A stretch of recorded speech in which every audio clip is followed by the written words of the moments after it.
There's perhaps nothing more controversial than pregnancy and drug use. Few people understand the complex issues that people dependent on drugs who become pregnant face, and the difficult pregnancy, birth, and postpartum journey they must navigate. In this episode, the third in our series on parenting and drug use, we focus on pregnancy and substance use, hearing from a mother who has been on methadone while pregnant, a medical doctor who treats people on methadone, and an activist for the rights and responsibilities of people who use drugs that are pregnant. We take a cold, hard look at a healthcare system often not equipped to deal with the complexities of pregnancy and drug use. I am Yolaan Andrews, and you're listening to Say It Anyway, the NACOSA podcast, where we pull back the curtain on controversial topics. This podcast deals with some difficult issues and may not be suitable for sensitive learners or young children. Say It Anyway, the NACOSA podcast.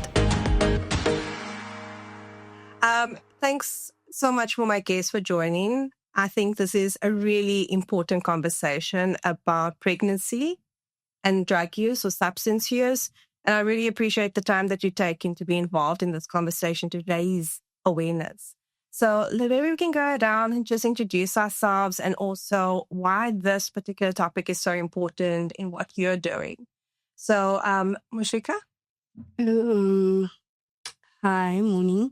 My name is Moesfiqa, and I feel that this topic is important because a lot of people doesn't really know what pregnant females that using drugs go through, like in the period of them being pregnant. You know, it's not just how can I say, the daily life where people just, look at them and down them, as now having to go to a hospital where you're having to see health workers maybe don't treat you properly. So it's a good thing that we can speak about this today. Great. Hi, everybody. I'm Julie Mac Donnell. It's a pleasure to be here and to have these conversations with everyone today. I think for me, the key reason we need to discuss this is just that there's a general lack of education around prenatal care and substance use. So I think it's great to constantly be raising awareness and capacitate people. And hi, I'm Duncan Laurenson, a general practitioner in Cape Town with a special interest in substance use disorders. So my name's Yolaan Andrews, and I am a program manager, and particularly supporting people who use drugs program and the human rights program. So for us at NACOSA, this podcast, Say It Anyway, is really critical in terms of highlighting, the sexual reproductive health rights of women who use drugs and people who use drugs. So you mentioned earlier that not a lot of people are talking about it, not a lot of people, Moesfiqa, know about, substance use and pregnancy. What was your pregnancy journey? So, my pregnancy journey, when I found out with my second last born, I was already on the methadone. My journey with the pregnancy was very difficult because I actually found out quite late in my pregnancy that I was pregnant. And then I had to book also, go to an hospital and then book. And because of all my, because of all miscarriages and things, like I just said, they had to refer me to this year. So when you come into like going to a hospital and booking, and then you still, like I have this thing of telling the nurses and the doctors that I'm a heroin user, I'm on methadone. Like I feel that's important for them to know. Yeah. Immediately, it's like some of them are like, okay, and like are very friendly, but most of them are not. Like they just immediately like treat you like, you drug user or whatever. And that wasn't really nice in my experience. That was with my second last born. And before I told them that I am a heroin user and I'm on methadone, they were quite fine. And just when I announced that news to them, then it was like, oh, the social workers are being found in whatever. So that was also the experience that I had to go through the first time. Is the social worker at the hospital, because you can't actually be now released with your own baby the day you deliver. So then they involve the social workers and they involve your parents, like if you have like a support person and all of that. Yeah.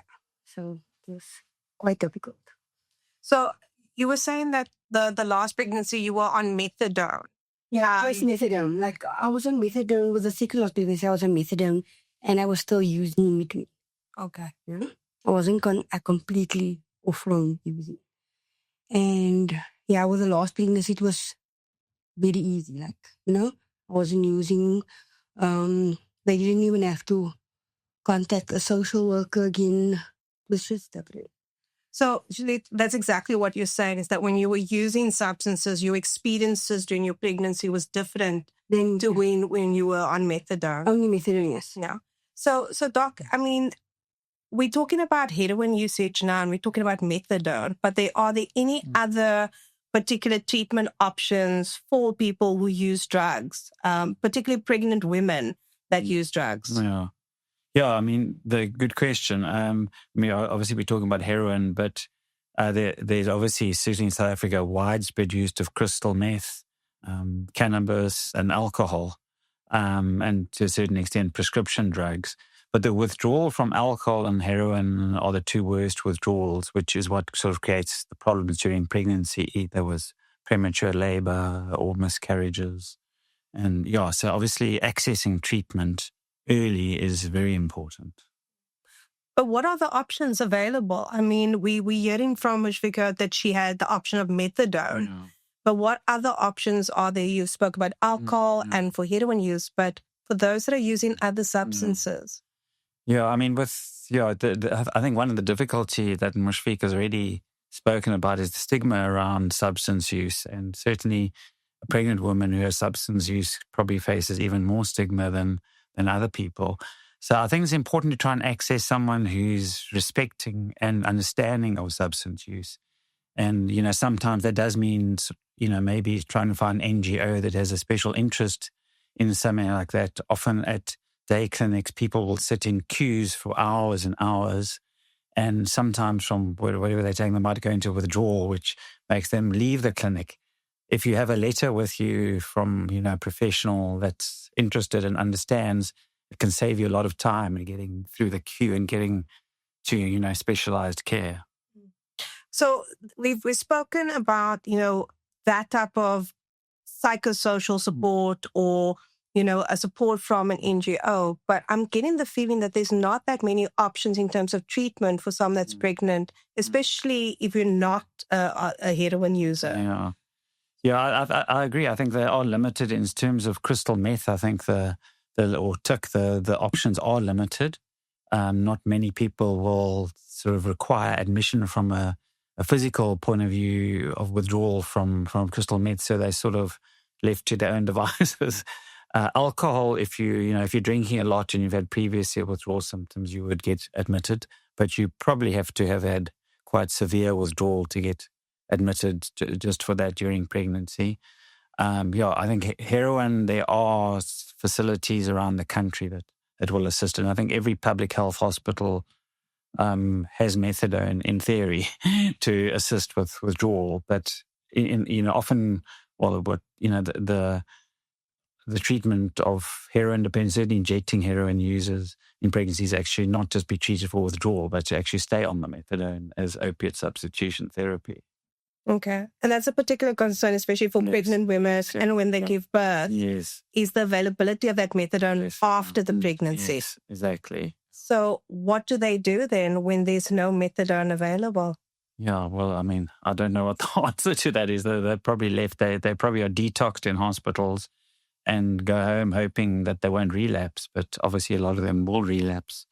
And, that's the risk, obviously. Okay, but why would they relapse, or why would they go if they've been on a detox over that time, is it safe for the baby even?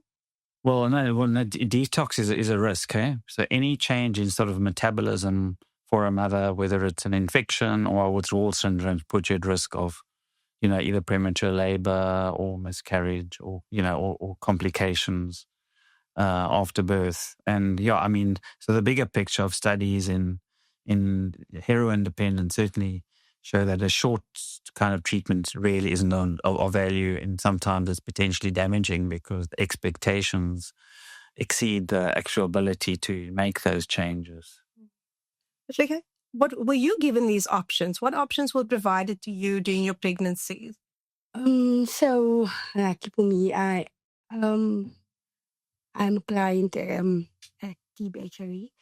So I was given only on that side. I'm not talking about in the hospital or anything. I wasn't given any treatment or any counseling, nothing like that in the hospital side. It was mentioned by the social worker with the second last baby that I'm gonna get they will like arrange some sort of counseling or whatever, but it never happened. I did a follow up on it, but because I couldn't travel all the time to Grooteskier, I just didn't go back eventually. But there is something that I just wanted to add on what the doctor said, is that we wanted to know about the other drug use, like the other drugs. Like mainly like Doc mentioned that the other drugs doesn't have the withdrawals and the physical withdrawals that heroin and alcohol has. So it's it's much easier for detox, actually. You know what I mean? Because if you speak to people that use stick or mandrags, they will actually tell you it's not that difficult because they don't have to, like a person that uses heroin, need to go and steal for the fix or beg for the fix. If they don't have, it's okay. They maybe just use when they have. Understand? So coming clean is also not that difficult. I know that Tuck has a physical withdrawal, which is only the kidneys, I think the lower back pain, and that's it. But that is like manageable. You know what I mean? Painkillers can resolve it. So thanks for that. So Funta, from your perspective in terms of a pregnant woman or a pregnant person, in terms of other stimulants that they are using and other drugs that they're using, are there particular, like incredible risks that one needs to consider? You mentioned earlier stillbirth. So in terms of detoxifying from those type of drugs, are there particular concerns? Yeah, any substance, during pregnancy puts you at high risk, whether it's just plain cigarettes or cannabis or crystal meth. So, and there's a higher incidence of all those problems we've mentioned, plus risks of the size of the baby. So babies are often born smaller when the parent or the mother is using substances. Yeah. So Julie, I'm listening to this and I'm thinking, there's obviously a space then when there is no treatment options available in several areas. And we need to think about harm reduction, but I don't think people understand what harm reduction means, and especially in light of pregnancies. Could you maybe give us an understanding of harm reduction? Sure. And I think it follows on beautifully from what's been discussed around stimulants, because one of the key things is that we hear, certainly in hospitals and from nurses, is that it's the stimulant itself that's causing these birth defects or causing the smaller size of the babies, etc., the low birth weights. But what I think our evidence has shown is that as a result of using stimulants, a lot of the women are not eating sufficiently, they're not sleeping sufficiently, they're not hydrating properly. And it's these things that are actually contributing towards the low birth weights, etc. It's not the direct physiological impact of the substance itself. And so it almost, when we talk about harm reduction, we're talking about how can we reduce the risk to the mother and the infant. And I think that's what's so beautiful about harm reduction is we can start educating the woman that if you are still using crystal meth during your pregnancy, it's not ideal. We don't advocate for it. But if you are, it is essential then that you're still eating sufficiently, that you're getting sufficient sleep, that you are staying hydrated at all times to give your baby the best opportunity of a healthy growth, healthy development. Yeah. And so when we look at the conversation about harm reduction versus abstinence when it comes to pregnancy, what is your take on that? I think in an ideal world, we would advocate for everybody to be abstinent at all times during pregnancy. But the reality of the lived lives of many of our impoverished people, specifically in South Africa, I think it's a big ask. There are many pregnant people, I'm not just saying pregnant women, but pregnant people in South Africa that experience really difficult socioeconomic situations and perhaps trauma, etc. And substance use is a way of life for them. And I think it's unrealistic for us to expect that they will be abstinent just because they are pregnant. So I want to ask, Doc, in terms of as a general practitioner, someone as a healthcare worker or health worker, how are health workers geared or working with people who are pregnant and using substances? Are they geared towards understanding and working with them? I don't think they are. Certainly, when I studied all that was a while ago. I don't think we got any sort of training in that regard. And I think, just from some of the phone calls I get from doctors at different hospitals, I think there definitely is a lack of awareness and understanding around substance use and how to treat it. So how are they typically, in your experience or as you've come across with these phone calls, how are they typically responding then to people who use drugs and are pregnant? Yeah, I mean, that's a good question. I think that there's a lack of knowledge. I think people are stigmatized either by the front end staff that they make first contact with. I mean, probably by doctors as well in some instances. I think the biggest thing is that actually just being accepting of people that are substance users and, trying to understand what it's like in their shoes and engaging with them, because it must be quite terrifying going to a hospital when you are in that situation. Yeah. What would it take, though, for healthcare workers to actually be more understanding, empathetic? Yeah, well, I think just education, hey? I think the one good thing with COVID was that people suddenly became aware that mental health is an actual issue. And I think people have become more understanding of, all these sort of mental health disorders. But yeah, I think it'll take time and education. And hopefully the curriculums at universities are changing to broach those sort of subjects and topics. And I think but everywhere in substance use there's a lack of understanding of what treatment is and how long it takes, which is the biggest factor, I think. So, Julie, I mean, you do a lot of work in terms of training. You've also developed a toolkit in collaboration with other key stakeholders. What are some of the challenges that you have come across of people who are pregnant and using substances experience with the healthcare system? I think, as been mentioned already, that there's often a huge fear around disclosing their substance use, not just because of discrimination, but because they fear of social services repercussions, especially for those that have had children already. If they disclose their substance use, does that mean that social workers are going to come and remove the children from them? Does it mean that as soon as they give birth, the infant's going to be removed? So very often, in terms of research we've done, the women don't access services right up until the very, very last kind of few weeks. In which case it's often too late then for us to make a significant difference to the health of the infant.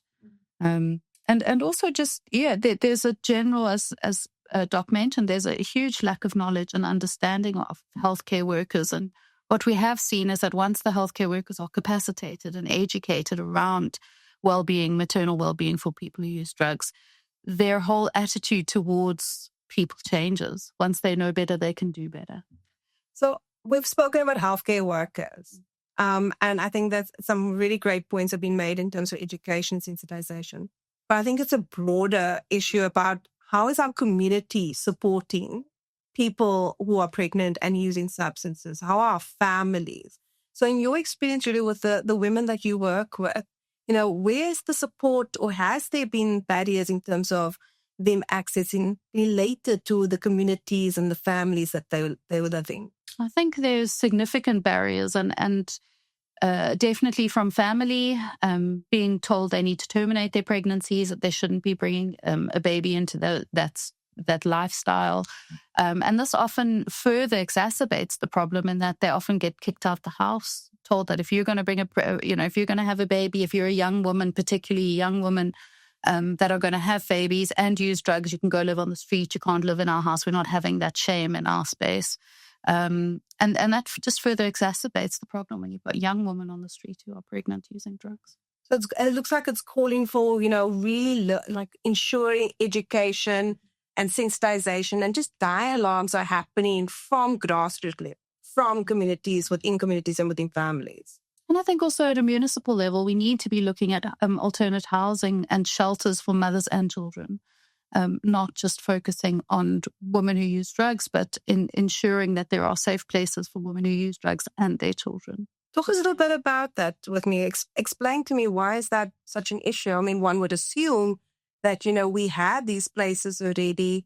What's going on? I think in my experience, they're extremely limited. There are very, very few shelters that will take, firstly, women that use drugs. They accuse them of being very chaotic, not adhering to you know, times when they have to be in the shelter or out the shelter. So in my experience, there are very, very few that will even just take women who use drugs, never mind pregnant women who use drugs or women who have children.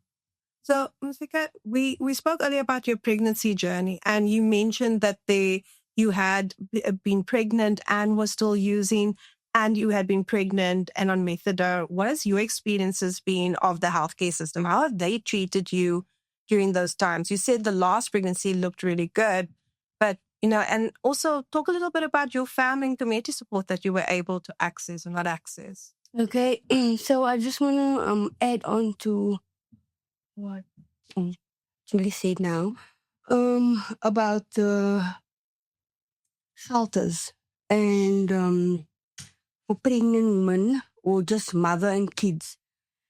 There is a place in Athlone. I don't know if you guys heard about Psyche Bartman, but I think that's mainly more for abused women and kids. But also they do take users like mothers that's on drugs or whatever. And there's another place that in Welcome Estate called IATA. They take also children and mother and kids. So they will provide you. IATA is on a school ground, so like a classroom. You see, so they will like divide the classroom into two, and then they will like make it comfortable for you and kids. And I don't know of any limit of kids that like amount.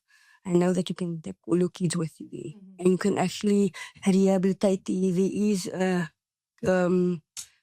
daycare also on the premises for those who can't afford the daycare for the kids. There is like that for the kids, and they also help you like how can I say, to rebuild your life, to start fresh. They help you get a job.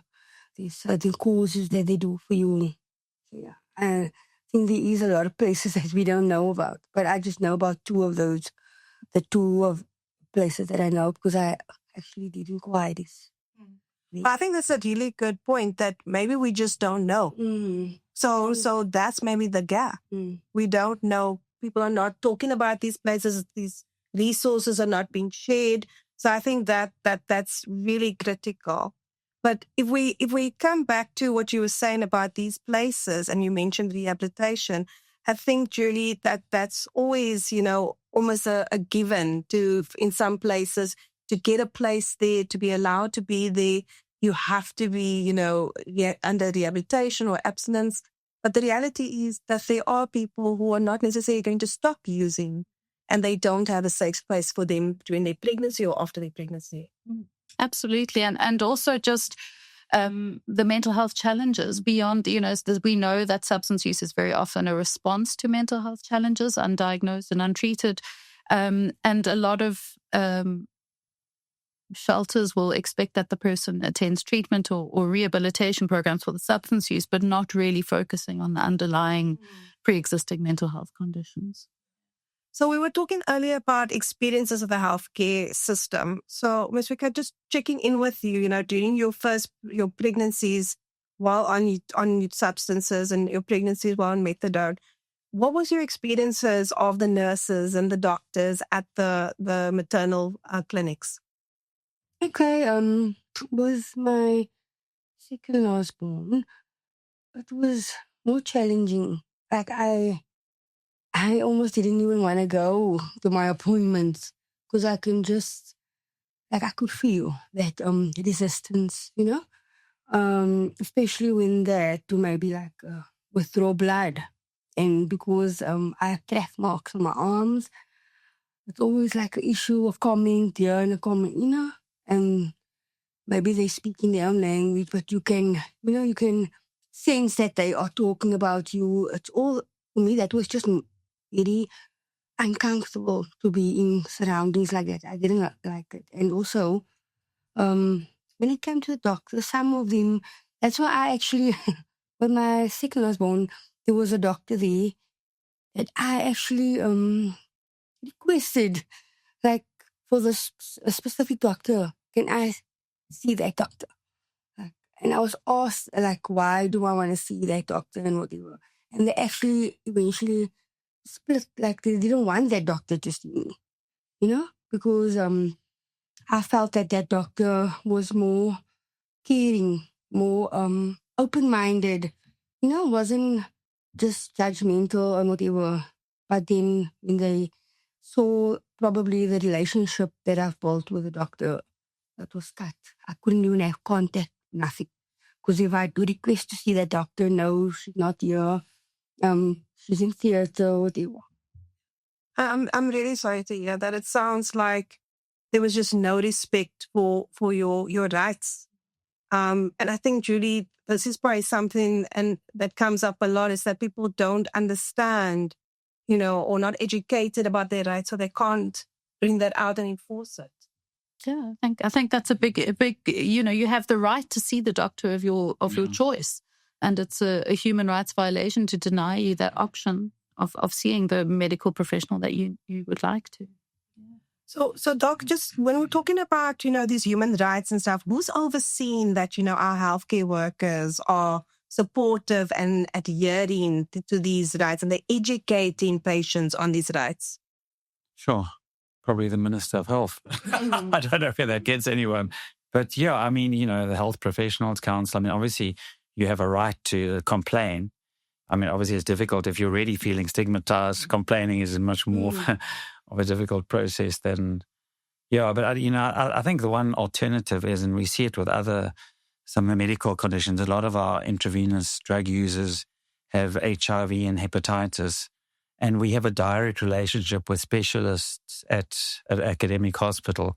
And I think that could be something to pursue, that if someone is pregnant in a substance use, don't sit in a queue. We somehow circumvent that queue and get you into the right place straight away to the right people who, through that process, become more and more educated, just by osmosis, just by dealing with the people and dealing with us, and a referral. And I think what's also good in those situations that hospital also has the opportunity to refer that patient back to you after they've given birth. So the continuity of care is very important, obviously.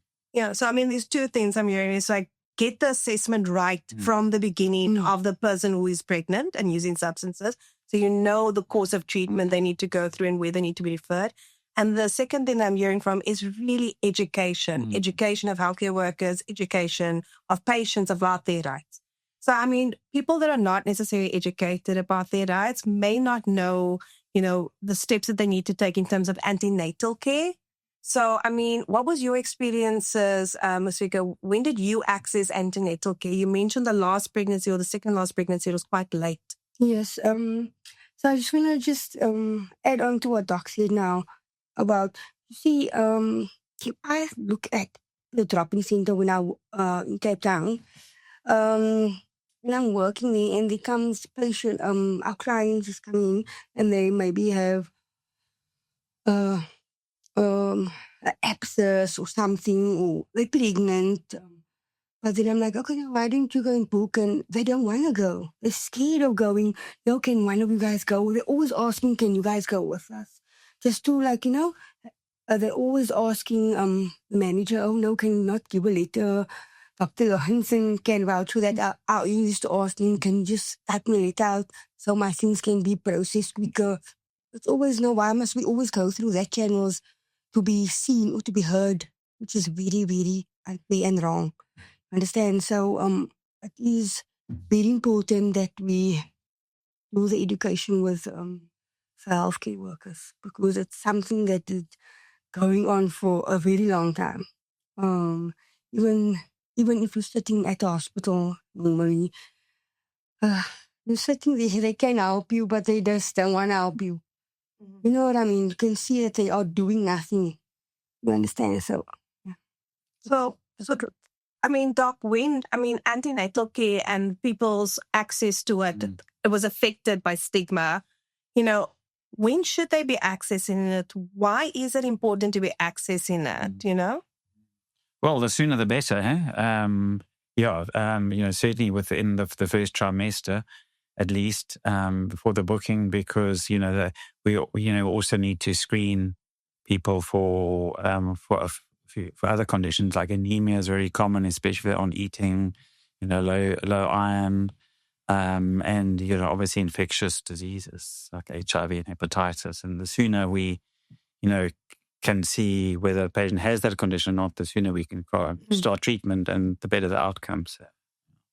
Well, Julie, what is going to be challenging for women to actually be going to healthcare facilities to actually access antenatal care? What would be? I think there's a lot of environmental challenges. Just, I work a lot in rural areas and the distances to clinics is significant.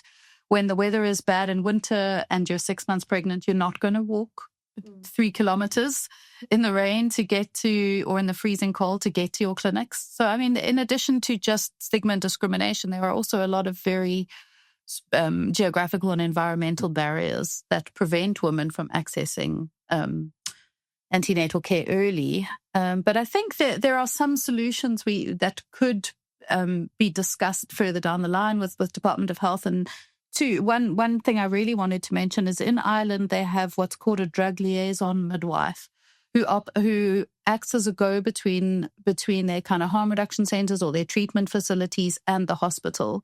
And every woman that is pregnant and is using drugs is allocated a drug liaison midwife who helps negotiate those different challenges to ensure that they have their antenatal care, that they go with them, that they're available to them throughout their pregnancy.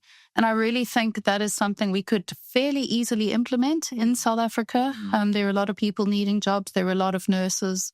And we could create specialist drug liaison midwives that would mitigate the harms and the stigma that they're experiencing. And then just the other thing is to expand on one-stop centers. A lot of the time, you were mentioning TB HIV care. There are a lot of great organizations providing harm reduction, but they can't do the prenatal scans. They have to be referred to a hospital. And I think it would be great, again, with resources permitting and time, that we can start establishing facilities where harm reduction centers also have access to doing prenatal screening and scans on site. Yep. I think you make an excellent point. It's about when you look at cost comparison, what is it for a person to have a one-stop shop service where they can access everything they need as opposed to traveling distances to various facilities, which also is not very supportive in terms of their journey, in terms of drug use or rehabilitation or methadone use. So I think you make a really critical point. So let's start talking about the actual birthing experience and the concerns that one might be having in terms of birthing for people who are pregnant and using substances, and particularly around pain management, especially for someone that is, going through whatever they're on methadone or they're going through abstinence in terms of drug use. So what was your birth experience? I am not a sucker for pain. And also, my birthing experiences was in stages. It wasn't pleasant, but I was gradually in labor, like with both my pregnancies, the last 2 pregnancies. It was gradually, like in the span of 2 weeks, like I was in labor in that time span. So, yeah, which I didn't know, because it was like just a sign that I was having pain, like throughout the 2 weeks with my second last pregnancy. Because that was actually just 1 week. And then the Monday afternoon, the pain just became severe. And then I still said to my partner, no, man, I don't think you should take me now because my water just broke. And I don't think the baby's going to come now, you know? But immediately, like not even an hour later, I felt the urge. And then I was like, oh no, I need to take it. And because I thought no, that because of my other experiences, I thought no, that you're just still going to labor out in hospital. And I didn't want all of those things still to be in labor at hospital. I just wanted to go in and give birth and, you know. And then when I got to hospital, I was actually 10 centimeters and they said, Mommy, you must push. So I think the last pregnancy you were just on methadone. Just on methadone. Now you're giving birth. Were you concerned about taking pain medication while trying to... I was concerned about taking pain medication because even when I was using as well, I was just thinking to myself, it's going to impact more on the baby. You know, I was telling myself, I'm losing, and imagine I must take more medication. Is the child going to be sedated? Is the child going to be outside? You don't want medication. You understand? I would just go through the pain. Yeah. But did you have any concerns, particularly around the baby going through withdrawal when you were previously using and on methadone or just using? I had concerns when I was using and on methadone. Yeah. Okay. What were your concerns, particularly? The withdrawal. I was like, I didn't know what the withdrawal was going to be like. But luckily the baby didn't go through any withdrawal. The baby was just sleeping, like just sleeping. And I don't know, that is one of the withdrawals. They say that can be one of the withdrawals. That the baby just sleeps. But I know also one of the other withdrawals was that the baby was just like having these just shaking, like just shaking all the time. But it's not painful, basically. So as part of your antenatal care and also while you were giving birth, were there healthcare workers that were explaining to you that, about the potential withdrawal symptoms for the baby, what the baby would be experiencing after birth? Yes, that is when I was using. But when I was just on the methadone, they said that it's unlikely for the baby to go through withdrawal because of the methadone.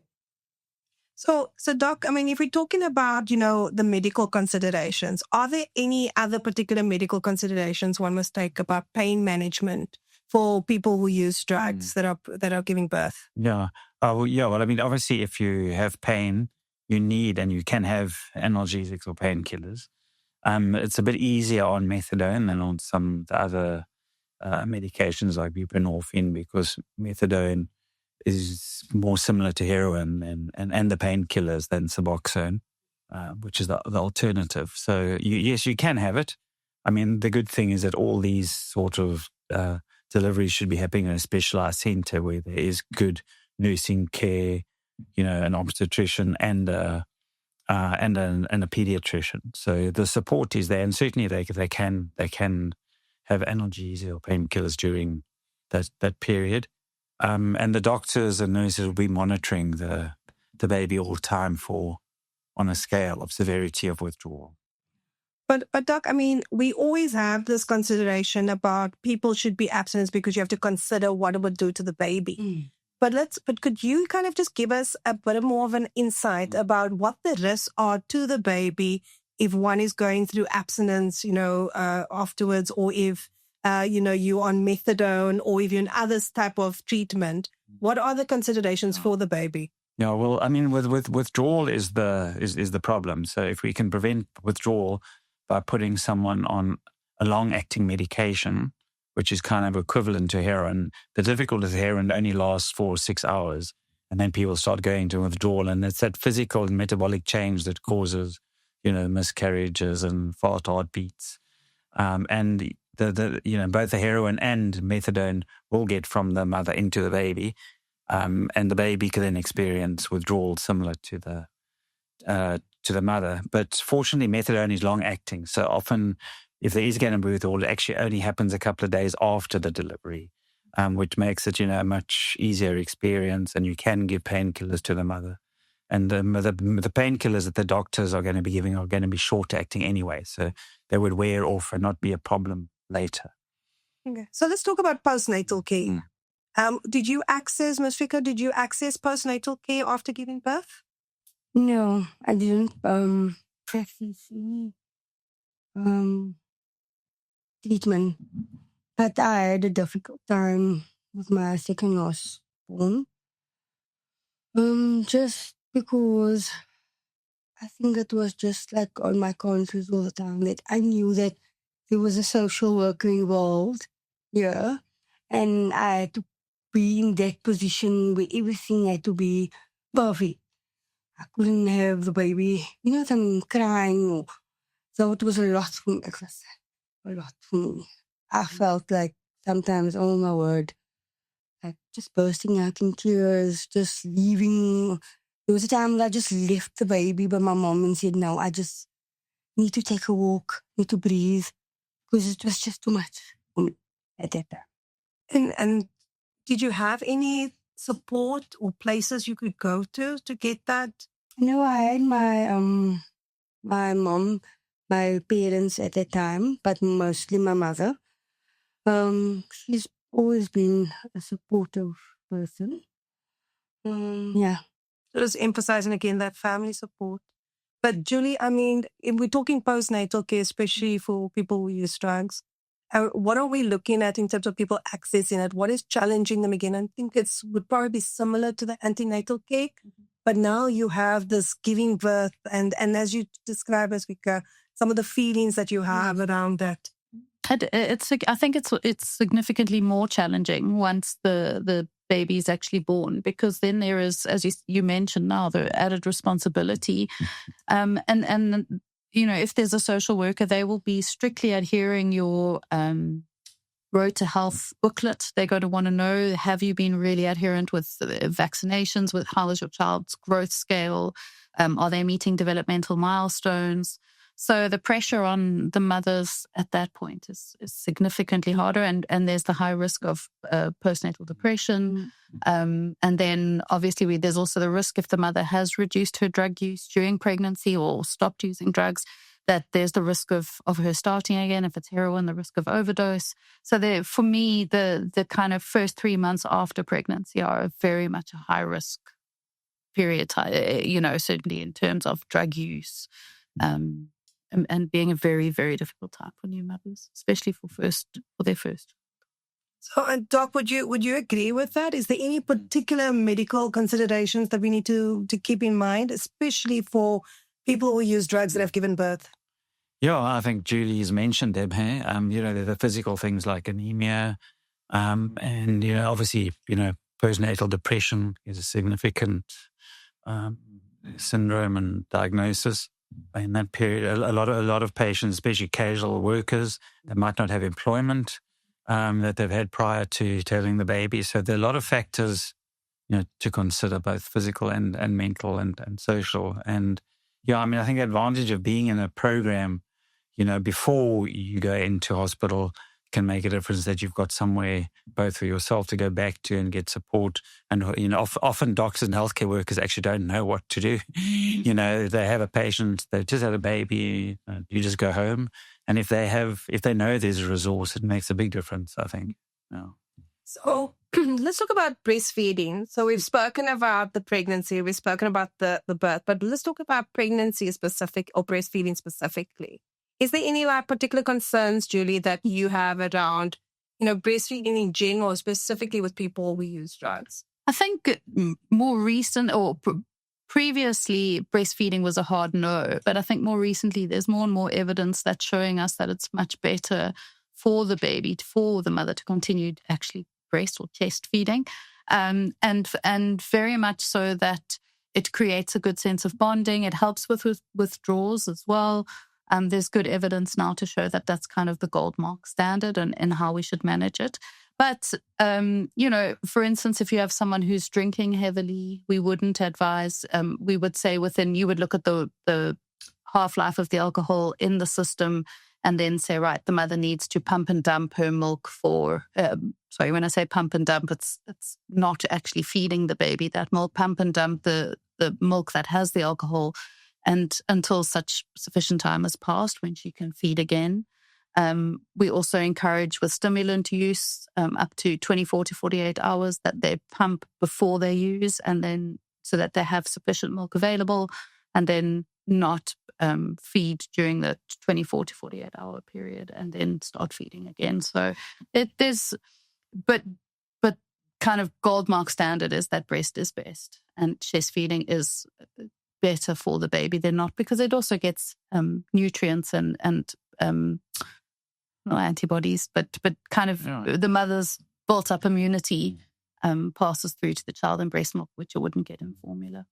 Yes. I mean, when we talk about breastfeeding, Doc, someone that's on methadone while they're pregnant, they are breastfeeding now. Your advice in terms of the methadone continuation? Stay on the methadone, yeah. But what does it do to the baby if the mom's on methadone and the baby? Yeah, fortunately, the big risk with opiates is actually overdose. The opiates luckily don't damage your organs like alcohol and so some of the other drugs. So it's the stopping breathing. I mean, the vast majority of people I see, homeless heroin injectors, it's quite surprising. You'll ask them, do you have any medical conditions? They say no. Have you had any surgery? They say no. Have you had any major injuries? They say no. And, so luckily the opiates don't really damage your organs as such. And so, in the light of that, I think it's safer. And the evidence shows staying on methadone reduces actually all the other risks. Yeah. And so obviously we'll reduce the risk for withdrawal for the baby after the birth. Yeah. Okay. So last, just a quick question around, support systems. So we know that not every pregnancy results in a live birth. And particularly because we're still talking about people who use drugs. What are the support systems, Julie, or what support structures should they be put in place for people who have been pregnant that have experienced trauma after the birth or during the birth? What support systems or interventions need to be in place? I think it's essential to have psychosocial services available at maternity settings. I think, again, referring someone from there somewhere else, it's not realistic. I think we really need to focus on having those psychosocial services available at the points of birth, places of birth, and not always needing a social worker intervention, but that there are maternity counsellors available right there and then in the event of a stillbirth or, if the baby has any kind of complications during the birthing process, that it can be explained to the mother immediately by someone who's well-versed in it, that understands what the mother will expect, what's likely to happen. I think the lack of having that psychosocial support from counsellors or from professionals on site immediately is a massive barrier. So, Moesfiqa, in your experience, was that available to you during your pregnancy, during the birth, or after the birth? That psychosocial support, counselling? It was available to me, but not from the hospital that I'd given birth at. I just used to make contact with the HIV. So then I would go in and I would have my sessions there with psychosocial. So that really helped. That helped even with I think I did have a bit of postnatal after the second last one, and I actually reached out to psychosocial, and then my psychosocial told me I must come in. Whenever I feel down, out, I can just make contact and I can come in to the drop-in center in town.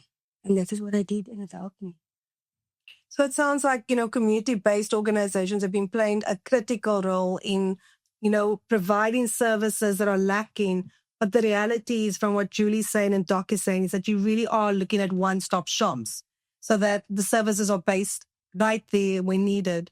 So let's talk about the healthcare system in terms of training and education. Doc, you already mentioned earlier that you really want to start seeing curriculums change. You want to start seeing hospitals and training institutions providing education, sensitization, and training. And what needs to happen for that to actually, what needs to change in the system in terms of funding, in terms of educational pushes to see that actually happening for healthcare workers? Yeah, I mean, I'm not sort of on the inside with academic curriculums, but I think a lot of our medicine is geared towards acute responses to problems rather than preventing them in the first place. And I think Helen Ziller once said that drug use in Cape Town isn't one of our problems; it's our biggest problem. Mm-hmm. And I think that's true. So much stems from that in Cape Town, and understanding education can play a massive role in that. Thanks. So, Julie, you've developed with other key partners as well. You've developed a pregnancy toolkit. Can you talk a little bit more about it? What is it geared towards? Sure. So it was a concept that came up a few years ago when I was at a harm reduction conference in Portugal, and it kind of came to me there that it's not so much the people that use drugs that need to be educated, because they're fairly well versed. Actually, they're almost experts in their field. But it's the healthcare workers that have to support them that are not educated. And the more I kind of looked into it, the more it became apparent that within the nursing curriculum, there is this huge gap that, they're just not capacitated around substance use. And so I reached out to the Academy of Perinatal Harm Reduction, the National Harm Reduction Coalition, and we had long debates. They're based overseas around, because there was nothing like this available in South Africa, about developing this toolkit specifically for healthcare workers that work in the field. And it's 2 years later, we've got the toolkit developed. It's really there to support any healthcare workers, whether they're community-based healthcare workers or doctors that are working with pregnant people who are using drugs. And it just gives an overview from a Southern African perspective of what are the drugs that people are using, what are the myths surrounding drug use and pregnancy. I think that's a key thing. How they can help women have healthier pregnancies. It helps them set up parenting plans as well, safety plans for birth, helps them be more adherent to the Road to Health programs, and to educate the women that they engage with more around those topics. So the kind of motto for it is to educate, capacitate, and strengthen relationships. So we spoke earlier about changing of mindsets, right? So what has been the uptake of this curriculum or this toolkit? I think it's been great. We've done a pilot study. We've done some training through some of the local NGOs and NPOs in South Africa. And I think the uptake's been really good. I think everybody's certainly in terms of having the knowledge available, having a toolkit physically available they can refer to when they need to if they're uncertain about something. We would like to see it rolled out more broadly, definitely to have Department of Health endorsements so that we can have it in public health clinics and not just through NGOs. But those are the longer term goals. And really just to support healthcare workers wherever we can to expand their knowledge on this, because like Doc said, it's not a isolated problem. It's expanding rapidly, drug use, especially stimulant use. Yeah, and I think part of that is just knowing referral pathways. If doctors or nurses knew where to send the people, it makes them matter. I think 90% of doctors, someone has the baby, they don't know, what do you do? Tell them to stop and send them home. It doesn't work like that.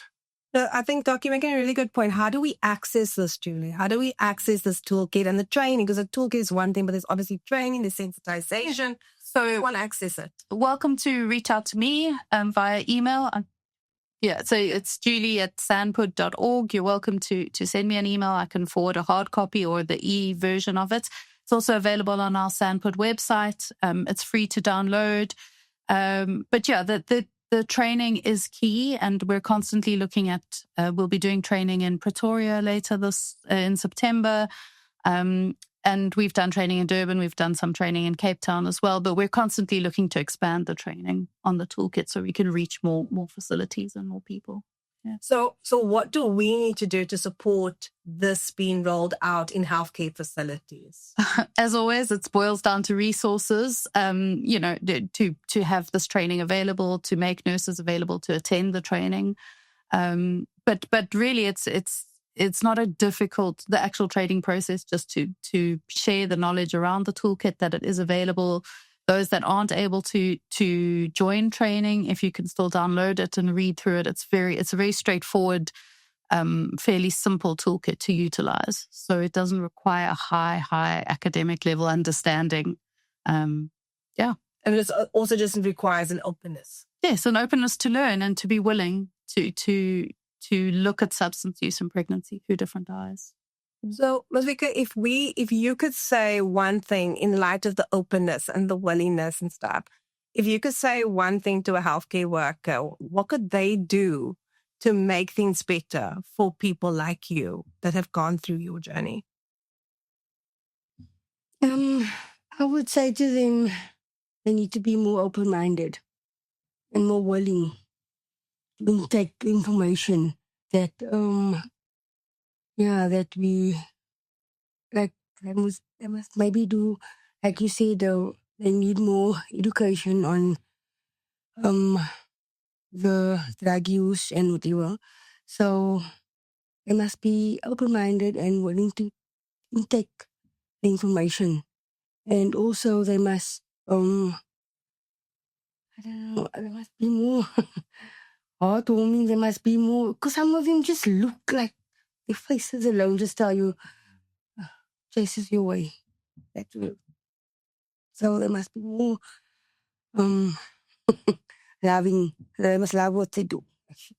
They must love what they do, and they must come forward to make you feel like you can trust them. Yes. Because that is basically us addicts, heroin users mostly. That is what when we meet someone new, that is what we seek in that person. It's the trust. Immediately when we sense the mistrust, we will never approach that same person. Never. So, just a quick question. If there was someone's listening right now who is pregnant and is using substances, using drugs, what is the one thing you would like to say to them? The one thing I would like to say to the mom is try and get onto the methadone, because it helped me and it would definitely help the unborn baby. I was going through the withdrawal, and that was a baby. It's just not nice.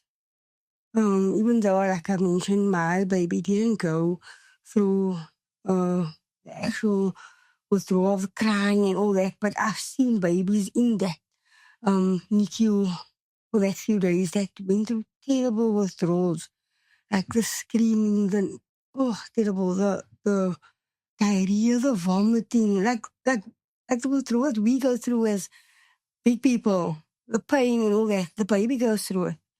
And it's just not nice seeing that little baby that didn't even ask to be here, going through that pain and agony. So, Doc, from your side, what would you say to someone listening right now who's pregnant and using substances? Yeah, I mean, I think the sooner you access care, the better. You start at your GP, start at your local clinic, or, Google. I think there are probably more NGOs out there that you would think that can assist you, even if it's a starting point. Obviously, a network amongst NGOs, then they will know this NGO deals with that, issue and others. So, I think, as scary as it is, I think just try and find someone you trust soon. Julie, from your side? I think it's similar to what Doc's saying, but also just remember that this is, this is your baby and this is the future of your child. don't let the opinion or the discrimination of one nurse that you're only going to encounter for a short period of time determine, the opportunity for you to have a healthy pregnancy. Even if you feel the discrimination or the stigma at the point, just remember the long-term goal is to have the healthy pregnancy. Can I just ask one question to you with regards to your pregnancy? Was your baby born healthy? Were there any birth complications with the actual birth? Yeah, no, because I think that's and the second last born was 3.2, and this last baby was 3.6. So I didn't have small babies. And I think that's just what I really want as a closing statement is just that the stigma around and discriminating, saying that women who are using drugs and have children have very unhealthy babies and they're tiny babies. And a lot of that is myths. A lot of it's stigma and it's not necessarily fact. Women can have healthy pregnancies despite using drugs. So what the whole focus of this particular is to look at what are the options available to pregnant women or pregnant people who are using drugs, to look at, the areas of focus.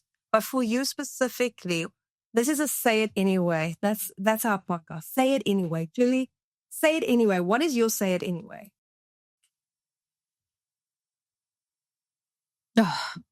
Nurses need to stop discriminating against women based on what they put in their bodies.